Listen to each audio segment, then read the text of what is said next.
quick little update on the overall market. Wanted to show you guys this very quickly. So Tesla seen some sell-in pressure right into the open, and if you look at the 30-minute time frame, you could see that again we went back to retest the same previous resistance as before. We're now getting rejected, and if we break below the support, we wouldn't be surprised if we could hit lows of $230 per share, which is why I opened up a short position on Tesla stock.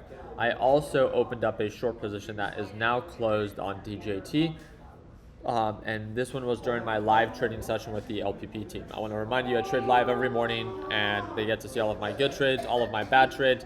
They get to see it all happen live in real time. So if you ever want to tune on in, it's the second link in the description down below. The cool thing about this is that DJT was trying to gap up. It became very overbought.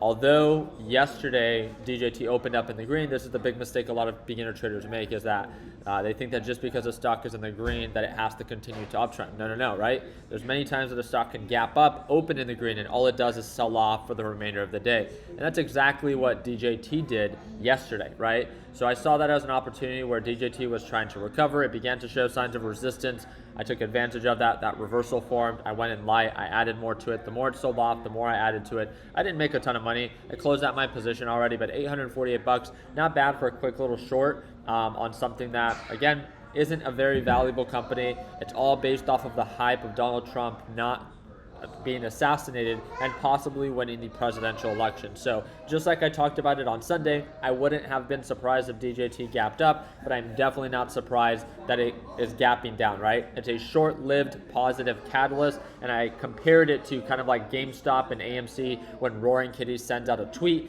and it causes it to spike up, but it only lasts maybe a few hours or a few days, and then it ends up correcting itself. That's exactly how I saw DJT. Now I want to quickly talk about the NASDAQ market.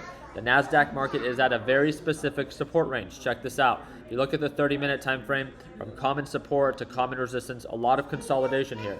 So again, for all those that are trying to go long, look for this NASDAQ QQQ to hold above 494. If we break below, get ready for some sell-off. For those that are looking to go short, watch out. Wait for the break below 494 and actually wait for that confirmation, because if it continues to hold above here, we can't be surprised that the market can begin to recover, because it continues to consolidate from 494 to about 497, 498. So overall resistance right around $500 per share. Overall support right around 494, 495. So that's what I'm paying attention to, waiting for that setup on the overall NASDAQ market so I can add more to my SQQQ swing trade.